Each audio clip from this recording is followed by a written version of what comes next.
why don't you, for those who are watching this, I don't usually appear on Recovery TV. That's something we'll discuss, Ted and I. And this is our first time working together. We've just met briefly over the internet. So, Ted, why don't you give your brief background in all its glory, and I'll just react to that a little bit and then give my own. Okay, perfect. Well, welcome to the Addiction in Film Book Club and Movie Club. I'm really happy. This is our first episode. I'm very happy to introduce you and feature Stanton Peele, who is a PhD and the author of amazing books about addiction. He has been in the recovery sector for years now, and his latest book, A Scientific Life on the Edge, is available now on Amazon, and it's a terrific read. But he has written countless books which are very important, including one that's very important to me. There it is. And one that's very important to me because I have a 9-year-old daughter and a 7-year-old son. And he wrote an incredible book called Addiction Proof Your Child, among many other books that he's written, including Outgrowing Addiction. So I'm really proud to have him on this vodcast episode to discuss The Lost Weekend, arguably the first Hollywood film to address addiction, alcohol addiction in this particular case. And I mentioned it in the book that I just wrote called Addicted in Film. And Stanton has been wonderful enough to join us in this interview to go through the film and sort of talk it out. Well, Ted, when we originally spoke, and when you're called the Recovery Network, are you? My nonprofit video production and content company is called Recovery TV, and we're a nonprofit, and all the proceeds of the book go into that nonprofit, and then I do services for Smart Recovery and anybody else who needs addiction and recovery related content. You and I have already off camera had discussions about recovery. When I got your book, I thought 3 things, Ted. I was a little iffy going on Recovery Network. But first of all, it was damn well written. There aren't a ton of things that are really well written. So that biased me in your favor. I said, well, the man knows how to write. The second thing is, you really knew it's a book about films. And the first film that he discusses, for reasons Ted described, is The Lost Weekend. And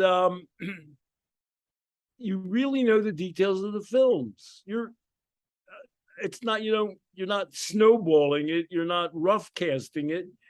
You knew each and every one of the details, and you recalled all of the key scenes and key characters. And this is the third reason, is the most important reason, Ted, for why I would put up with you. You're seeking meaning. I mean, you're trying to make sense out of your own experience, the films, and what the films tell us about it. You're serious. I said at the beginning, there aren't that many people that can write that well or well. There aren't that many people that seriously engage in life. And so, I objected to a number of things about you.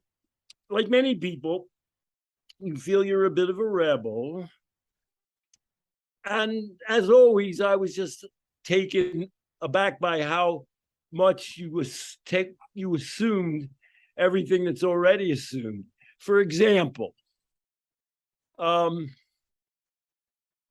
you say, remember, about Lost Weekend was made in what year? 1945. Remember, this is the 1940s, and treatment options for addiction were still underdeveloped. In most cases, they were worse than the problem they were intended to fix. How do you think I reacted to that, Ted? Well, I think you reacted by posing a very interesting question, which is, now that we're 60, 70, 80 years later, has anything gotten better? Right. And that's a good For question. one thing, the 12 steps are as dominant, mostly, as ever. Yes. I mean, it's not like AA was already created by around 1939, so it existed. in terms of the film when the film was made. And then the other thing is the outcomes. As you're aware, 107,000 people died of drugs last year, which is like astronomical. It's just been shooting straight up since the late 90s. And our mental health outcomes, everybody, you can't avoid reading something and saying, well, our children's mental health outcomes and people's mental health outcomes are as bad as ever. And they're worst of all in the United States. There's international study has found that drug deaths in the United States are number 2 out of 165 countries in the world. So you're assuming that, they were all so backwards back then in the Lost Weekend, and they didn't have the great good fortune to be in the present. I'll sing a little bit. What's so good about today? Well, it's a good question. Let me try to answer it in my own non-professional way, but just as an observer. From reading the book and doing some research and knowing what I know about the film and that era and the history of AA, it's at that time alcohol misuse as an abuse. The word alcoholism was new. The whole idea of alcohol being something that you could get addicted to that could ruin your life was something that was kind of swept under the carpet. It was known, but it was sort of hush hush, like Uncle Bob's. The fact, promoting AA and the idea that alcoholism can be addictive, has that really helped us a lot to reduce addiction? Well, I know, but let me get to that. So, as a result of that, I think public perception of that as a mental health issue expanded. So anytime you get funds from either the government to study it, or you get money from insurance companies to fund recovery or rehab, or you get money from grants to study this, etc. When you flood the market for a problem with a lot of money and a lot of goodwill, it tends to go into several different directions, which are not very efficient sometimes, but which are trying to do a good job, but might be misguided.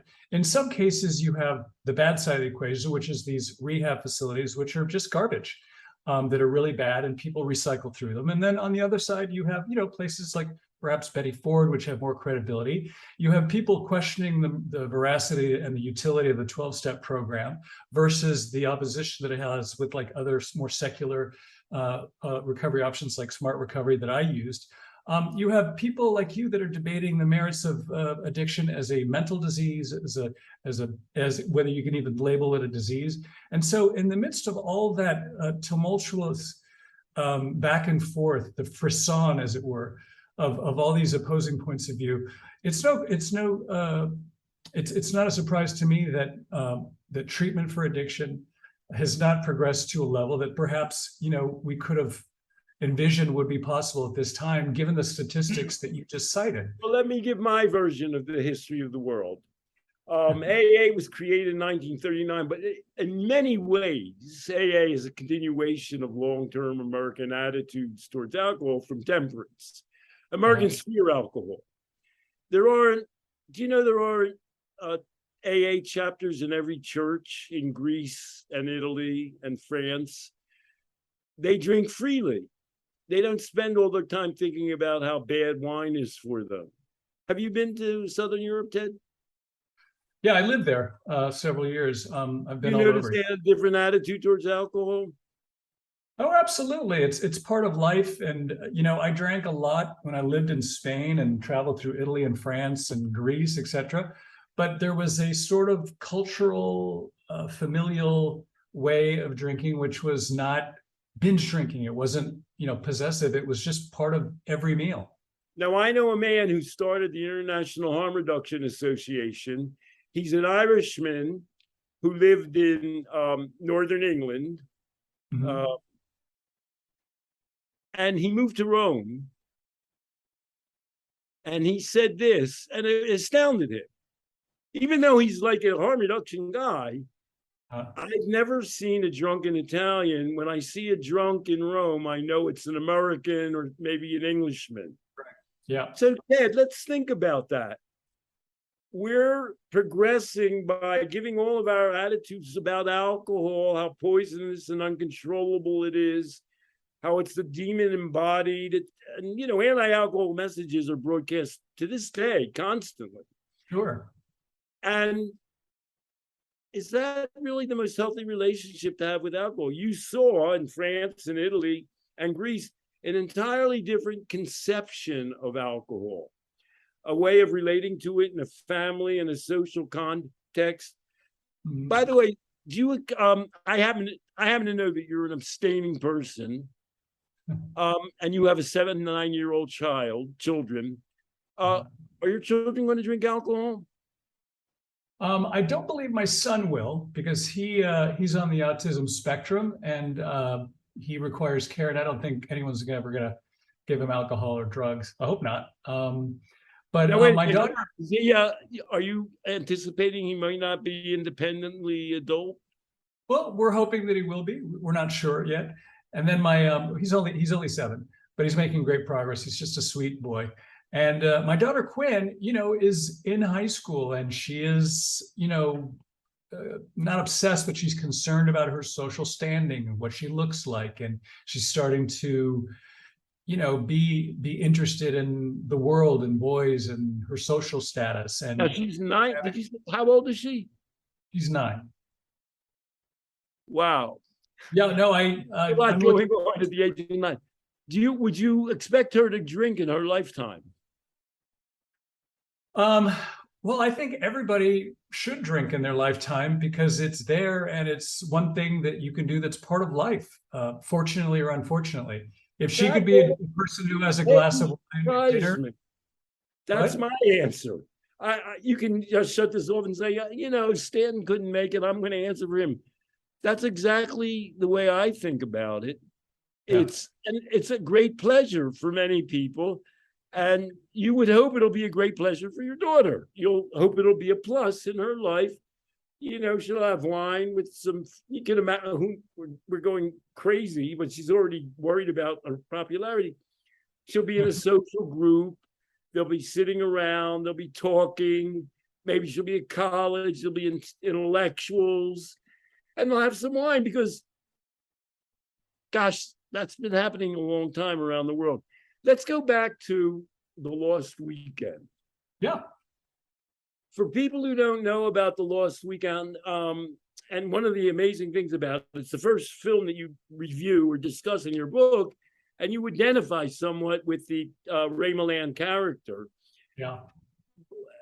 People, when they watch it, they're probably not as intimately, they're definitely not as intimately familiar with it as you and I are. Yes. And when they watch it, they probably don't tune into 1,000 things like you and I might. Uh-huh.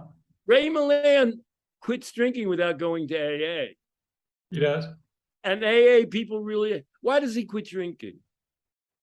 Oh, well, you know, I always think that it would have been wonderful if they'd made a sequel to Lost Weekend and called it Found Weekend or what have you. And then have him go to 12-step meetings if that's what was available at the time, and that was what was de rigueur. Charles Jackson, who wrote the book, was the frequent doyen of AA meetings and 12-step meetings. And in fact, on YouTube, there's a wonderful speech that he gave to a large group. And he did use the program very successfully. You know, in my book, I always say multiple times that, you know, people have issues with AA, they have opinions about AA, but, you know, I talk about AA like I do every treatment program. You know, anything that works is better than nothing. And so you go to 12-step meetings, Ted? I have gone to 12-step meetings, but I'm agnostic and an atheist. And so I thought that it was inauthentic for me to join hands and do the Lord's Prayer. So you're very open-minded. You were, in some sense, offended by it. No, I wouldn't say I was offended by it. I just thought it was inauthentic for me to be there. And where my position was that I took personal responsibility for the things that I had done. And I knew that I alone had the power to fix those issues. And I didn't subscribe to Okay, let's stop at that point. Yeah. That's not an AA point of view. that you had the power to fix those things. You're going beyond the religion thing. You're saying, you are with smart recovery. You may know that AA emphasizes powerlessness, don't you, Ted? No, I know. And that's why I didn't feel that I belonged in those meetings, even though I benefited from them and I liked the people and I liked what they were trying to do. That's a pretty fundamental. Now, I'm going to read from what you wrote about the film. Okay. He has a girlfriend played by, of all things, life and history just plays tricks on us. Ronald Reagan's first wife, Jane Wyman. Yeah, that's what's fun about the book. I always like all these things sort of like are interconnected. So, and you're a film guy. So, about, I mean, when I say the book's knowledgeable, you're familiar with who these people are and their backgrounds. This is what I'm quoting you, Ted. Helen convinces Don to collapse the false dichotomy between the good Don and the bad Don. And the moment he does, he stops playing the victim card and assumes sole personal responsibility for his bad choices in life. And just as important, he assumes ownership over where he will now take his life in recovery. That is really, really powerful. And what did I say about that last sentence, Ted? Do you remember? Well, I think you were right. You said that I should change it. How would the sentence change if you took out the word recovery and just said in his life? And I actually went there and I changed the phrase in the manuscript because I'm actually delivering it tonight. And then here's what you said after that. I'm just quoting Ted. Ted's my guru. And that's where the real work starts. Quitting and the move in that direction is a change if you made. He assumes ownership. Quitting and the move in that direction, he assumes ownership over where he will now take his life. Quitting it, then you say this, and that's where the real work starts. Quitting is easy. Filling all that extra time with meaningful pursuits requires a new boost of confidence that many addicts don't have. And then I added something. Did you see that, Ted? Yeah. Or why don't you read what I added? I don't have the email in front of me, but or have had stripped away by, you say, or have had stripped away by their drug of choice. And I said, or stripped away by regarding themselves as alcoholics or addicts. Yeah. Jane Wyman convinced Ray Milland, I'm not using the actual characters' names, forget it, there's this dichotomy, the alcoholic, these weren't her terms, there's the alcoholic Ray Milland, and you go crazy and you dash off into this bizarre universe.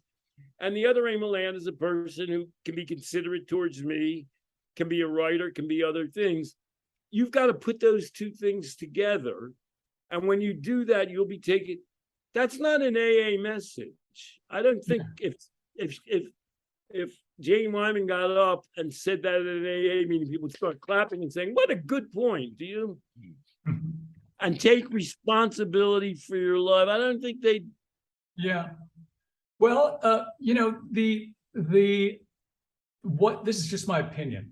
I believe that the attraction for AA is that when the collapsing of the false dichotomy between the good side and the bad side, the issue of, the personal responsibility that you have, because with freedom comes responsibility. The freedom to drink and carouse and be hedonistic also comes with the responsibility. And it's very difficult to do that for a lot of people. And to do that also admits a great degree of guilt, recrimination, regret, especially for people who have had troubles for many, many years with alcohol or drugs. And so I think the way to do that, which is softer for some people, is to sort of outsource that curative notion, that responsibility to a higher power, which is what I think the attraction to AA is. Like Jesus, take the wheel. That didn't work for you personally.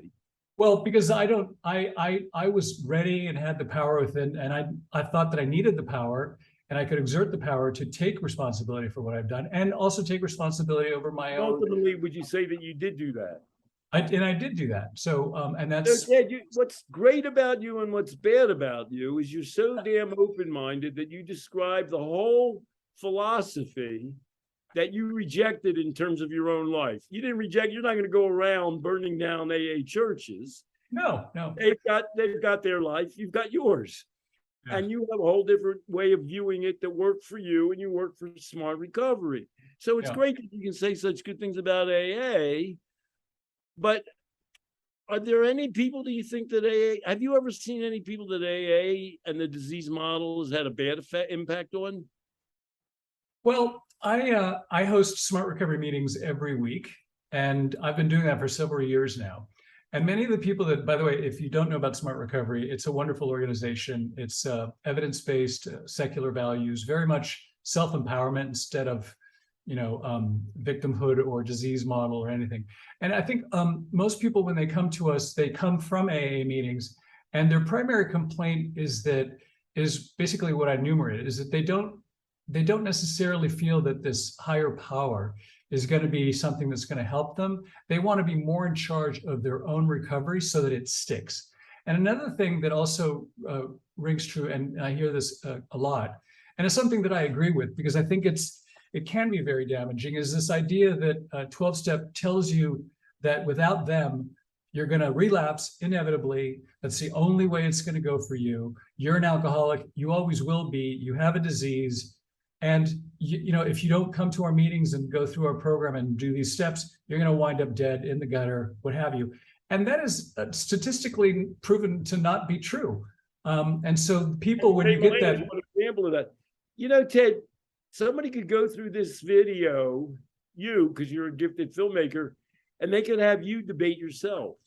You've given, well, AA does this. It can be really helpful for people who can't do this. It's good for them. And then just now you just said, well, a lot of people reject AA, and you put a little feeling into it. You said, well, they're telling you you're disempowered, and if you don't do it through them, you're going to, which would be you. I mean, there must be AA people who would say, well, he's going to relapse. But, for some people, that message that I just described, that you have disease, you have to come to, some people, because of their psychological makeup or how they were raised, their culture, or whatever, they want that. They thrive in those kinds of. Well, we're not going to rule that out of the universe, but we're going to ask this question: if we had our pick, and you have a daughter, for example, I have 3 children.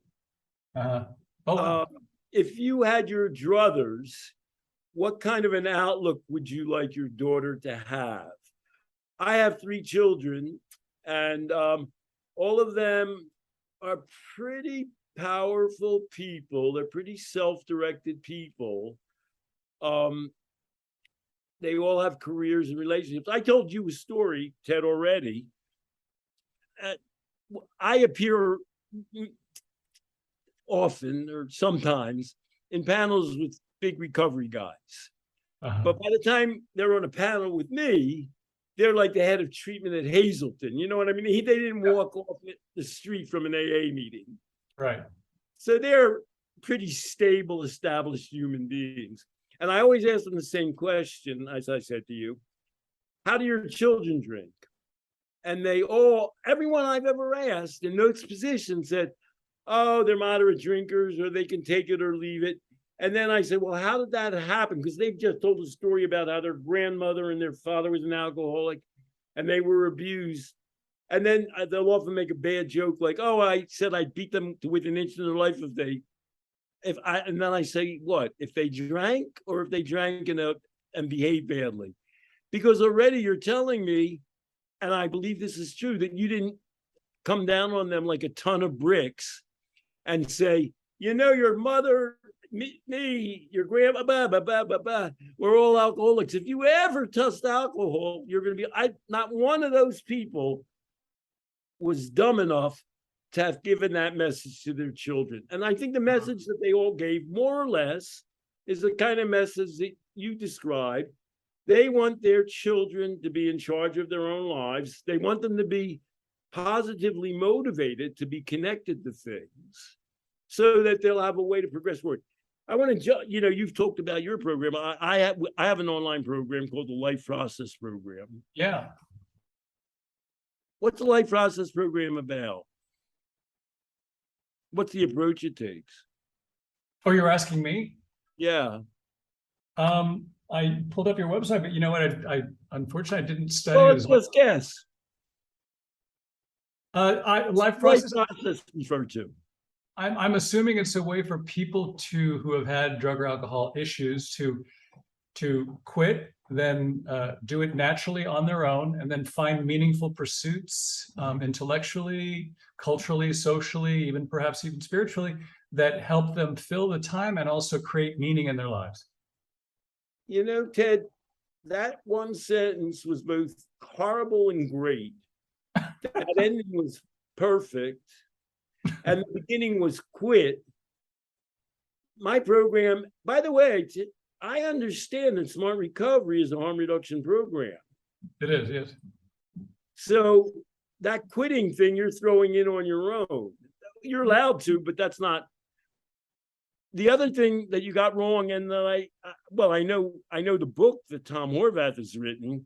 It's not just drugs and alcohol. I mean, obviously, they pop up a lot in an online program, but people have they have love and sex addictions. They have gambling addictions. Yeah, in this book, I talk about gambling addictions, sex addictions, addictions to perfection, cigarettes, chocolate, cigarettes, gambling. Big jump. It's a drug, but people get addicted to things. Well, I think you can get addicted to anything. Woman just got a woman in New York just drowned her 3 children. Wipe that smile off your face. She drowned with 3 children? Yeah. Oh. And the story about her was she was motivated. She was trying to become a healthcare professional, but she got involved in a series of, I don't know what the right word would be, romantic or intimate relationships. Each of the children had a different father, and none of the fathers were involved with the children. So that's a pretty serious relationship problem, would you say? And she drowned her 3 children in Coney Island, New York, on the beach. New York's a tough town, but everybody was stunned by that, even in New York. You know what I mean? Mm-hmm. So, I mean, we don't know. Her life had floundered. She had attached herself to a series of men. What can we say? We know nothing about it. They were destructive relationships, and they left her voided and vacuous. An awful lot of people kill themselves or kill their ex-lovers or lovers around love and sex relationships. And, the joke, it's a horrible joke. People don't kill themselves usually when they quit heroin, smoking, or alcohol. It's not unknown for people to kill themselves when they lose a love relationship. Mm-hmm. Why is that? Well, I think, love and sex, connection and sex are 2 very powerful feedback loops. Sex is like the most powerful feedback loop we have. And so it's, in a sense, it's primordial. In a sense, it's like our brain is wired for that. Well, I would say sex is the most powerful reward structure. But I would say love, that came up in our little discussion about Jane Wyman. You were, in a sense, pitying. You're imagining Ray Milland. We're hoping Ray Milland will never drink again.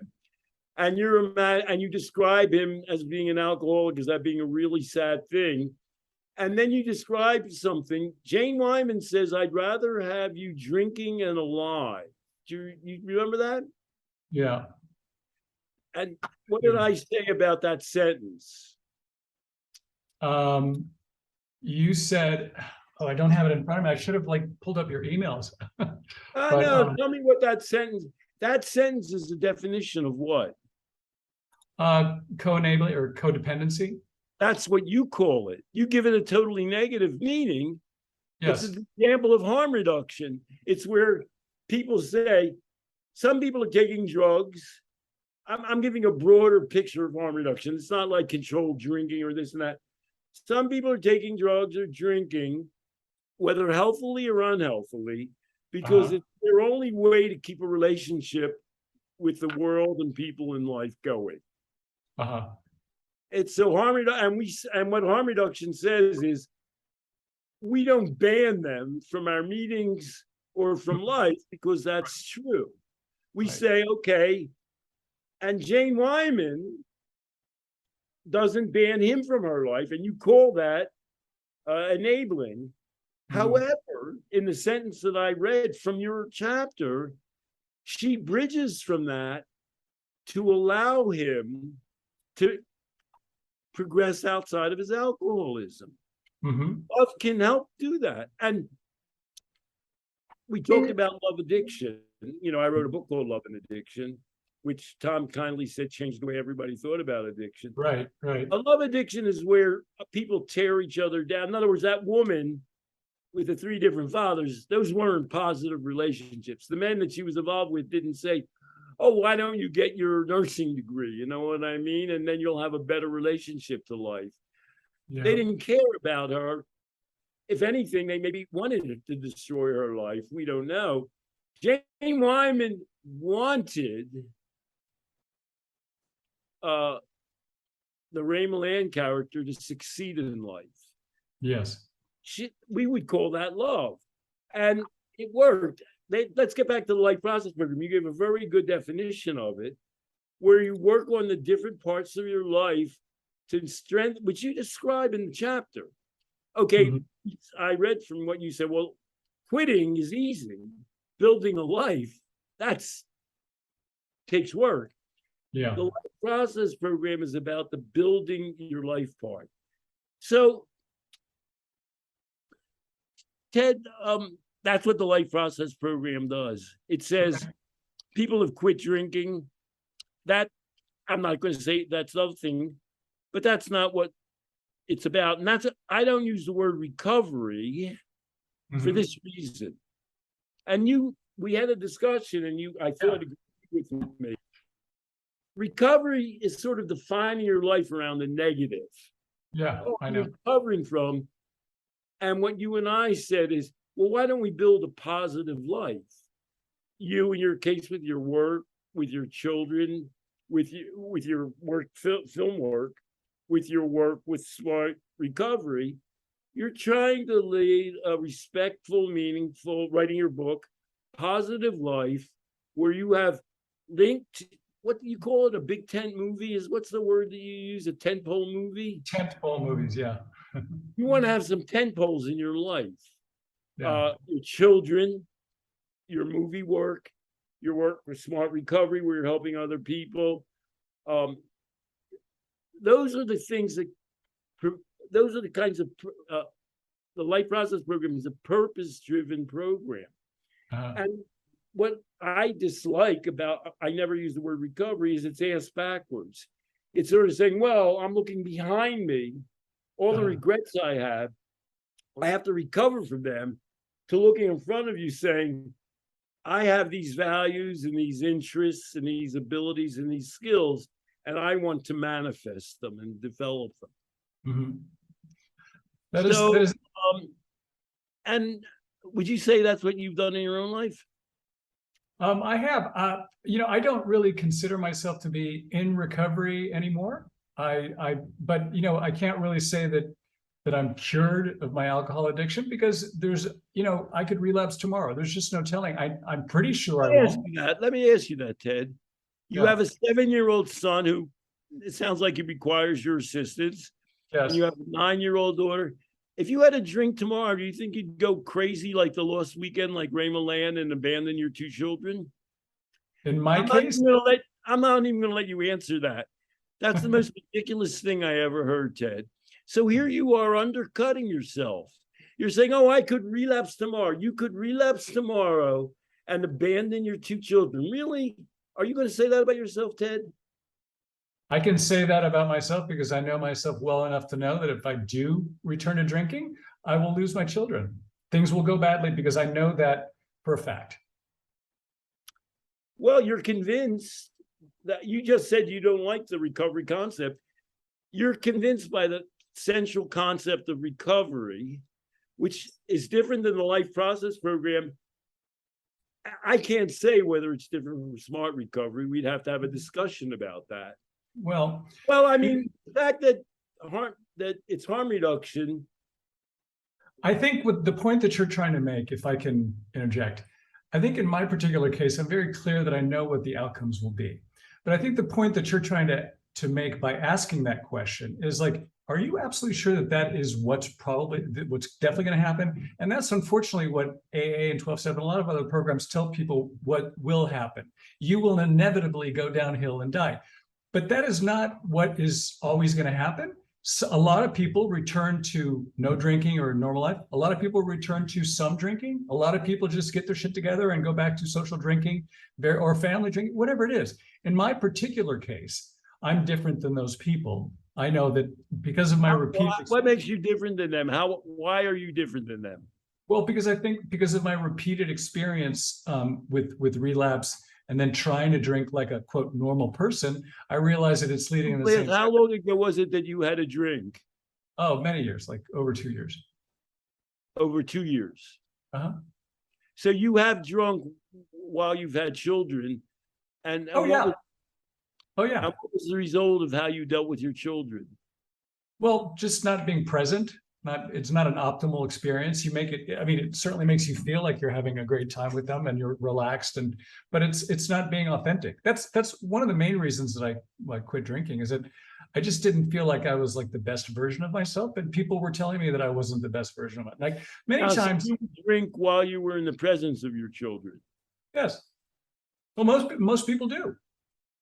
Well, if we'll go back to what you said about Italy and France and Greece, you use the word familial. You said they drink alcohol in a familial context. Mm-hmm. I did that. My wife was Romanian and I'm Jewish. Do you know, I asked you at the beginning. Oh, you know what, Stanton, I just have to cut you off a second. My Zoom thing goes for 40 minutes. So let me close this Zoom and then we could resume, or do you think we could like pick it up like a little bit later? Because I have to go to this lunch about this movie deal. Can we pick it up, but just do get it done in like close it up in 5 or 10 minutes? Can we just pick it up and get you going? Yeah, I have about 10 minutes. Let's just do 10 minutes and we're in and out. So I'm gonna close this and then start another one and send you the link.